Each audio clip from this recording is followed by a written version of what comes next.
Hello there. Oh dear. Good old days, huh? Ah dear. Trump, Trump, Trump.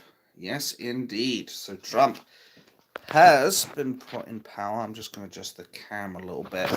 Bear with me. That's better. You may hear a little bit of music in the background because that's coming from my headphones because I've been playing a lovely little game called Shotgun King, which is what happens when the Black King decides he's going to take a 12 gauge to every fucking white piece on the board. So there's that. Hello there, Antonella. I'll wait for some people to come in and then we will get this show on the road, essentially. I think the way I look at things, well, what more needs to be said as far as Trump is concerned?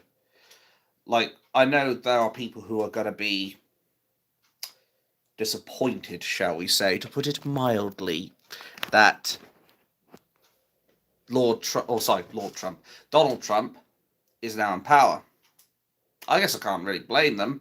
After all, these lefty liberals, these snowflakes, they literally melt under the slightest bit of heat. If the temperature goes anywhere near room temperature, all you'd be left with is a puddle on the floor. Hello there, Eddie. But rather than focus on Trump for the time being, I want to focus on, of course, well, first and foremost, I want to give a quick update to the Axel child murderer Radakabana situation, because there was some information that came out after I'd put my live stream up, which I'm a little annoyed about, but it will only take a minute or two to rectify, quite frankly. And then, of course, I'll go into Cutthroat Jones and obviously the inauguration. So I hope everyone is doing well, because, well, both of me are all right. I haven't been arrested yet for daylight knobbery, so that must be a good thing. Anyway, the situation with Radakabana, it turns out that there's more information on him as far as he was actually referred to prevent 3 times, I believe. However, I suspect this is a distraction tactic, because I suspect what is really going on is, and this is just me speculating at the moment, I suspect Keir the traitor Starmer weighed in on the defense of Radakabana to make sure that basically none of this information came out and that this whole thing got covered up. That's the way I look at it. But the fact that he was referred to prevent anywhere from 1 to 3 times, yeah, I know about that. We'll get to that in a moment. Well, later down the line, Eddie. Don't worry about that. Anyway, Radakabana apparently was referred to this 3 times, and my speculation is Keir the traitor Starmer weighed in on this to cover it all up, which wouldn't surprise me, quite frankly. I mean, this is the same Prime Minister who said he would do all he can to protect the Muslim community. This is the same Prime Minister who said that he will do everything he can to have us far right locked up because we dared to say what turned out to be true about this child murdering scumbag, that he was basically becoming an Islamic scumbag because he was producing ricin at home.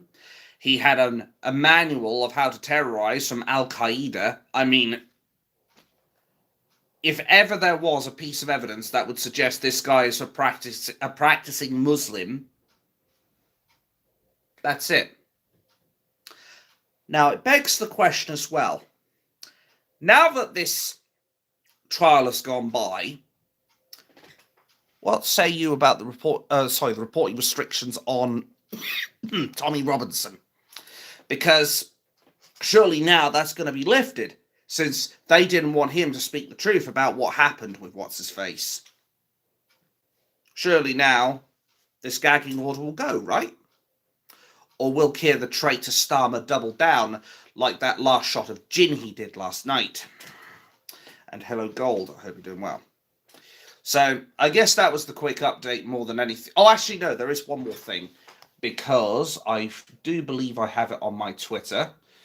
Yes, I even went on there and put a few posts up there. So I will go ahead in a moment and link that in the description below if you want to go and follow me on Twitter. but I will be putting something else in the description. I'll be putting it in the chat, rather. So please bear with me. There's my link, and I am going to go and find this. Hopefully this works. But basically, Keir the traitor Starmer put out a little letter, basically showcasing his false sympathy for the family, or the families, rather, of that Southport case. I'm really fighting the strokes today for once. Anyway, this is what he said in his little letter towards the Southport issue, and I quote, "Our thoughts are with the families of B.B. King, Elsie Stancombe, and Alice de Silva Aguiar, God rest their souls, and the families of everyone affected, who will be saved the ordeal of a protracted trial. The news that the vile and sick Southport killer will be convicted is welcome. It is also a moment of trauma for the nation, and there are grave questions to answer as to how the state failed in its ultimate duty to protect these young girls."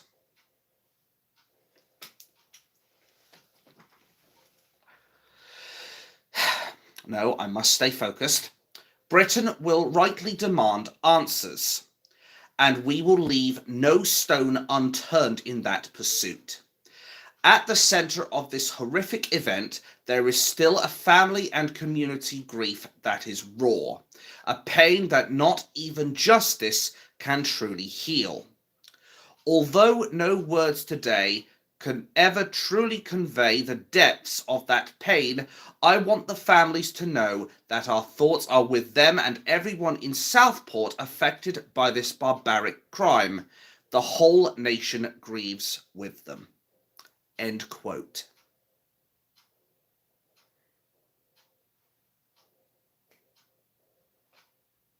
I mean, what else? I am trying to remain calm here, but when you have this fucking dictator that is leading the country, leader of the nonce party, I mean the Labour Party, or maybe I was right first time. When you have this man literally going out of his way to have the audacity to say the state failed in its ultimate duty to protect those young girls, he should translate that to "I failed," as in Keir the traitor Starmer failed, because it's not the state's fault that this happened.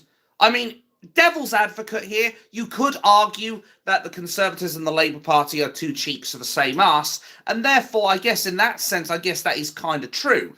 But Keir the traitor Starmer was the one in power, and this happened a month after he got in power. A month. He is the one who should bear the full fucking responsibility of this, quite frankly. Because he's the one that people look to and they should be able to say, wow, that guy is a fucking leader. That guy knows how to get shit done. No, he is not that kind of person. He's about as competent as a leader as I am as a model of fitness, quite frankly.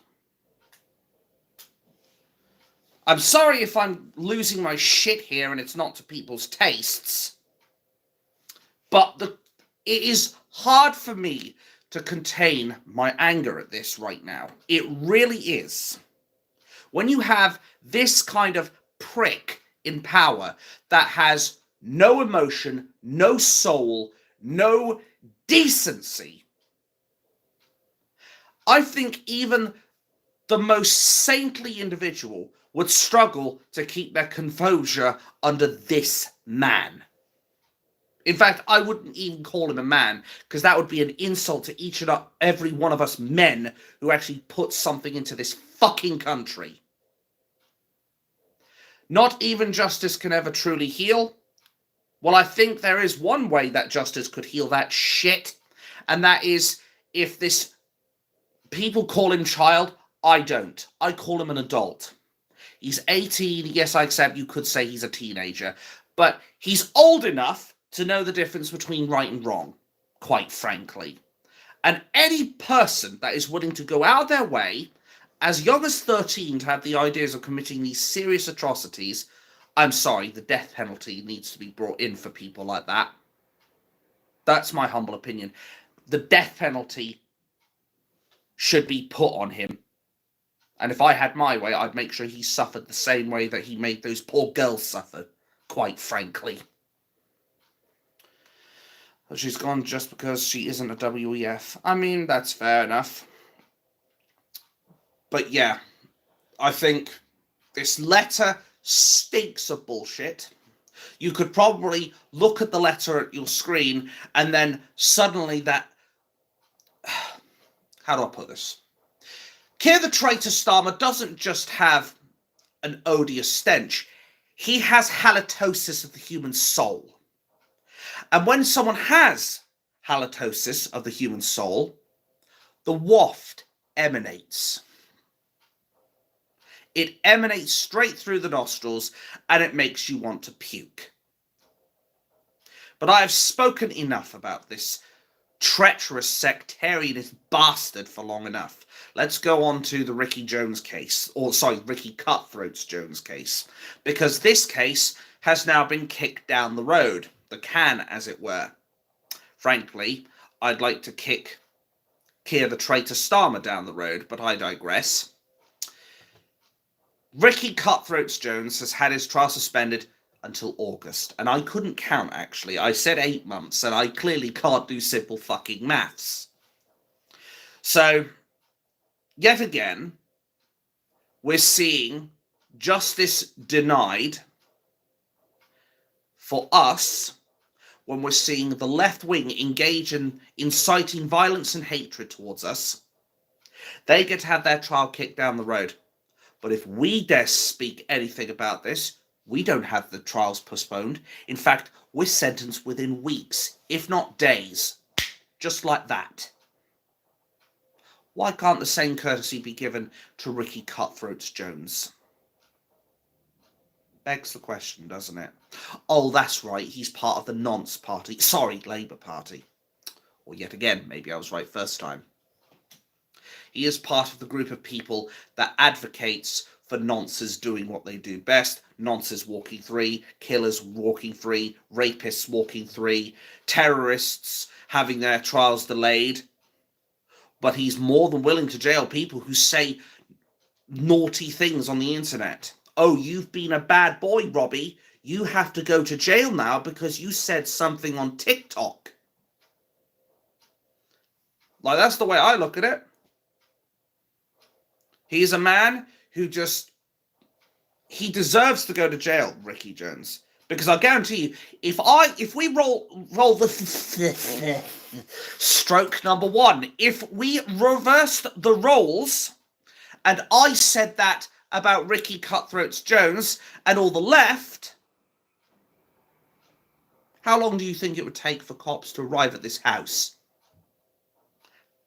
A minute? 5 minutes? Maybe not even. They would literally come and fucking arrest me, quite rightly. But why isn't the same put through on the left wing? I think I've understood this guy enough. Time to take out the trash. I gave him a chance. I actually restrained myself with that guy before I had him removed, but it's obvious this guy is just another NPC. So, bye-bye. Now, back on point. The bottom line, as far as Ricky Jones is concerned, is he should be in jail right now. Instead, he's still on bail. He's still allowed to do whatever the fuck he wants after publicly speaking his opinions, saying that they need to with all of us.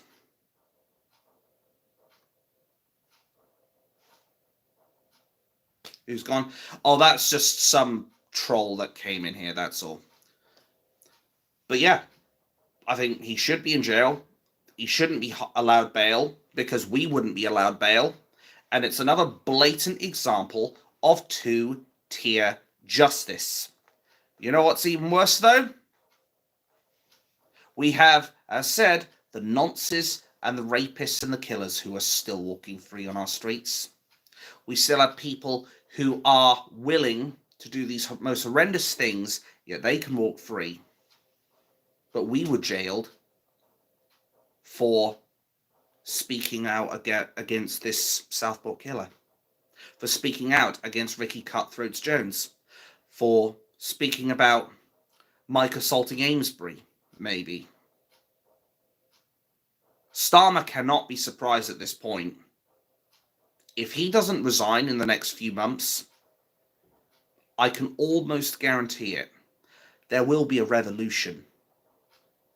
I don't want it, but I think people are going to realize talking's not working, quite frankly.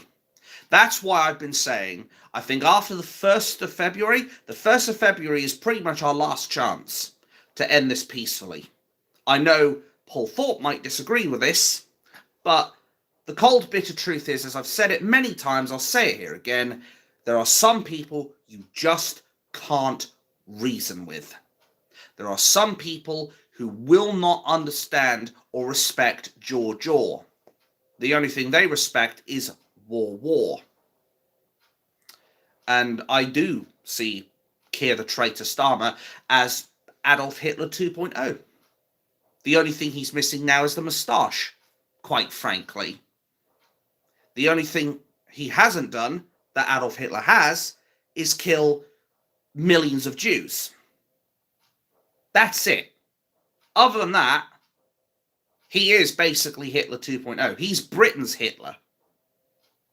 I can't describe it in any other way. But I don't want to focus too much on that. So let's focus now on Donald Trump, who has just been sworn in. But one thing I will mention is there was apparently a few pardons made by Joe the old fart Biden, who basically provided Dr. Fauci a presidential pardon hours before Trump got into power, deliberately with the intention to prevent Trump from charging Fauci, who was against a lot of what Trump was enforcing. Now, I want to ask this question. Why would somebody go out of their way to use a pardon with that kind of... It feels like malicious intent. It feels like they're doing it specifically to get one over on Trump. It almost feels like political point scoring. Stuck to your guns. Well, I tried to. I mean, my guns... Sometimes my guns get unholstered a little bit, but hey-o, I do try. But it's good to see you here. But why would they protect Fauci? Number one. Number two, why was this done right at the last minute? It's almost like how Biden and Kamala, fake as Hollywood Teef Harris, they were basically trying to start World War III with Russia. Why would they do that before Trump gets into the Oval Office, before his inauguration? Why is that? Why would they do it? I think it's because they want to put Trump in the most disadvantaged position possible. But they fail to realize that Trump is a strong man. They fail to realize that Trump will do everything he can to make America great again, MAGA as it were. And he has announced categorically that he is going to get rid of a substantial amount of the Joe Biden policies, I think it was, and all that shit, which basically held America back. I think at this point, he needs to do that and more. I think he's also going to be executing a whole load of executive orders so that then, basically, America can get back on track. I'm from Norfolk. Record. Yeah, Record. I don't know why I thought I said that wrong, but hey-ho. Anyway, I hope Trump does a good job as president. I think he is a man who, he may not be perfect. Devil's advocate here. He may not be perfect, but I'll tell you one thing. He's a fucking damn sight better than the alternative. An alternative with a woman who was willfully committing electorate fraud. A woman who appeared on, what was it, CCN? Sorry, CNN, not CCN. I'm sure I'm going to get a lawsuit for that. Anyway, CNN put a televised debate out with Kamala fake as Hollywood teeth Harris and Donald Trump, where Trump would be fact-checked and he would not know the questions that were going to be asked, whereas Kamala was told she wouldn't be fact-checked and she would know all the questions before the debate. Imagine having such a monumental advantage as to have people go out of their way to basically keep Trump in the dark. And on top of all that, we've got 100 nonce MPs, sorry, Labour MPs, I should say Labour MPs, but to be fair, Labour Party are pretty much the nonce party at this point, quite frankly. But 100 of those MPs went out of their way to go up and help Kamala Harris with her electoral campaign. How can you have that much help and still lose? How can you fucking lose with all that help? Do you know what that's like?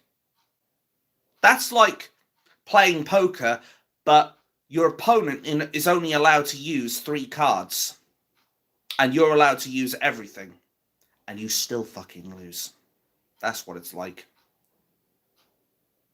Quite frankly, I think America is in for great things. Unfortunately for us, Keir the traitor Starmer has completely broke our relationship with Trump. Shamefully. Regrettably. But you know what I would say to Donald Trump? Directly? I would say, don't judge the United Kingdom by one treacherous PM. Because he's not the best of Britain. He does not represent Britain. He is about as British as Mexican beans. He is a man who is WEF and Islam's useful idiot. Because that's the way Islam, particularly Sunni Islam, sees the Labour Party or the Nonce Party or whatever you want to call them. They look at them as useful idiots. And it does beg the question, why was this covered up, this Southport trial? I think I know why. I think it's because they were worried they would lose the Muslim vote. The bottom line, though, as far as Trump is concerned, is he has been put into power. The lefty snowflakes are going to be crying their eyes out, as usual. And effectively, Trump, I think, is going to make America great again. Let's just hope he can also sort this rubbish out that we've currently got in 10 Downing Street. We fucking need it right now. Let me tell you. We need this man, this treacherous, sectarianist bastard that is Keir the traitor Starmer, out of office ASAP. Mind you, if traitor Starmer doesn't want to leave, then I reckon in the next few months we're going to drag him out of 10 Downing Street, kicking and screaming if we have to. That's the way I look at it. The man needs to be hauled in front of a judge, and he needs to be sentenced. What I also find funny, speaking of sentence, what about the mainstream media going out of their way to constantly remind us that, oh, Trump's the first prime minister who's been charged with felony counts of X, Y, and Z. Like, fuck off. You're just grasping at straws at this point.